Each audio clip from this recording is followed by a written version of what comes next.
राधे राधे सभी को। आज 21 जुलाई है और आज सावन के कृष्ण पक्ष के कामिका एकादशी भी है और सावन के दूसरा सोमवारी भी है। तो आज का जो एकादशी है बहुत ही महत्वपूर्ण है। तो आज एकादशी के दिन सबसे पहले प्रातःकाल में उठ करके मैं अपने लड्डू गोपाल जी को उठाई हूँ और उनको उठा करके जल और दूध का भोग लगाऊंगी। जल और दूध का भोग लगाने के बाद मैं इनको स्नान करवाऊंगी। जिस पात्र में आपको लड्डू गोपाल जी को स्नान करवाना है उस पात्र में आप स्वास्तिक का चित्र बना लीजिए और नहीं तो उसमें तुलसी दल का आसन दे दीजिए। तो मैं अपने लड्डू गोपाल जी को तुलसी दल का आसन दे रही हूँ और मेरे यहाँ शालिग्राम जी भी हैं और लड्डू गोपाल जी भी हैं। तो दोनों विष्णु भगवान जी के ही रूप हैं। तो मैं दोनों प्रभु जी को स्नान करवाऊंगी। तो सबसे पहले मैं गंगाजल से स्नान करवाऊंगी, उसके बाद कच्चा दूध से करवाऊंगी, क्योंकि कच्चा दूध जो है कामिका एकादशी में बहुत ही इसका विशेष महत्व है कच्चा दूध का। तो मैं कच्चा दूध से स्नान कराऊंगी। आप चाहे तो पंचामृत से भी स्नान करवा सकते हैं। उसके बाद सादा जल से मैं स्नान करवाऊंगी। यदि आपके पास शालिग्राम जी नहीं हैं और लड्डू गोपाल जी नहीं हैं तो आप विष्णु भगवान जी के फोटो पे फूल से आप जल का स्नान करवा सकते हैं। और जो स्नान का जो जल है, दूध है, उसको आप फेंके नहीं, उसको आप प्रसाद के रूप में ग्रहण करें और परिवार के सभी सदस्य को प्रसाद के रूप में ग्रहण करना चाहिए और बचे तो उसको पौधा में डाल देना चाहिए।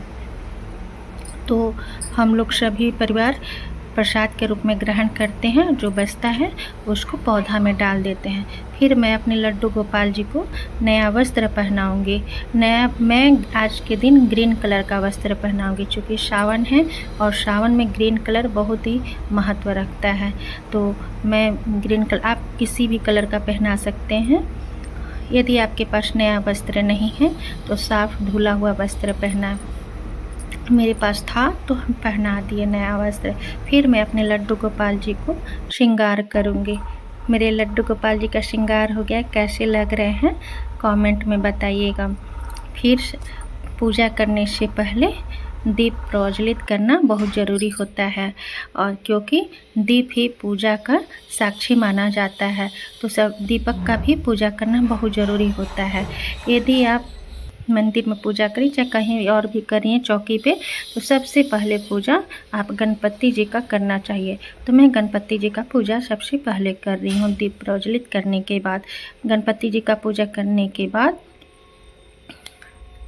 मैं शालिग्राम जी को सबसे पहले वस्त्र अर्पित करूँगी। उसके बाद फूल अर्पित करूँगी, चंदन का टीका लगाऊँगी और उसके बाद हाथ में जल, तिल और फूल को लेकर के संकल्प करेंगे। संकल्प करना ज़रूरी होता है। कोई भी आप व्रत कर रही हैं तो संकल्प लेना ज़रूरी होता है। तो संकल्प लेंगे और उसके बाद फिर हम पूजा विस्तार से करेंगे। आपके पास फूल माला है, जो भी फूल है आप प्रभु जी पे चढ़ाई। मेरे पास जो फूल था हम प्रभु जी को चढ़ाएं। और जो आपके पास फल है, भोग का जो भी सामान है, आप प्रभु जी को अर्पित कीजिए।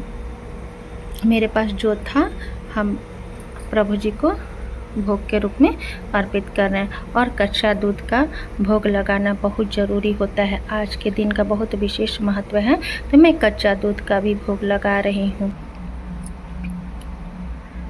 और भोग में आप सभी भोग में तुलसी दल डालना बहुत ज़रूरी होता है। तो आप तुलसी दल डालना नहीं भूलें।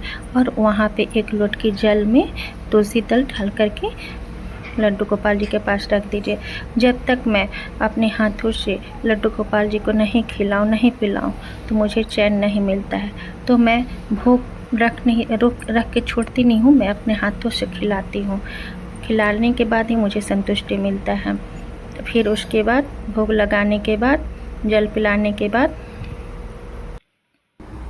फिर आप कथा कह सकती हैं। तो कथा का बुक आपके पास होगा तो आप कथा कर सकती हैं एकादशी का। मेरे पास मोबाइल में था तो हम अपना मोबाइल से एकादशी व्रत का कथा किए। उसके बाद भागवत गीता का पाठ कर सकती हैं, मंत्र का उच्चारण कर सकती हैं। ओम नमो भगवते वासुदेवाय, हरे कृष्ण, जो भी मंत्र है आप उच्चारण कर सकती हैं। और आज के दिन झूठ नहीं बोलना चाहिए। और जो कामिका एकादशी है उसका तो महत्व इतना है कि अश्वमेघ यज्ञ का फल मिलता है। जो व्यक्ति कामिका एकादशी का व्रत करते हैं उसे अश्वमेघ यज्ञ का फल जितना फल मिलता है। और ब्राह्मण हत्या का जो पाप लगता है वो भी मिट जाता है। आप जीवन में जितने भी पाप किए हैं सब पापों से छुटकारा मिलता है। कहा जाता है कि समुद्र इतना भूमि और जितना मतलब पेड़ पौधे जितना भी भूमि उतना दान करने के बराबर कामिका एकादशी करने वालों का फल मिलता है। सभी पापों से छुटकारा मिलता है। चूँकि इस सावन में भी है तो शिव जी का और विष्णु भगवान जी का कृपा बना हुआ रहता है। और उसके बाद भोग लगाने के बाद आप जो दिया प्रज्वलित की थी उससे हम आरती कर रहे हैं। आप चाहे तो कपूर से भी आरती कर सकती हैं। आप दीप में आप घी का भी दीपक जला सकती हैं, तिल्ली का तेल का भी दीपक जला सकती हैं। हम तिल्ली का तेल का दीपक जलाए हैं। और यथासंभव आपके पास जो भी दक्षिणा है प्रभु जी के सामने रख दीजिए, ताकि कुछ भी अभाव हो तो पूरा हो जाता है। और उस दक्षिणा को कल द्वादशी के रोज आप जो भी दान कर रही हैं, चावल फल जो भी है, उसके साथ इस दक्षिणा को पंडित जी को दे देना चाहिए। उसके बाद प्रभु जी के सामने जो भी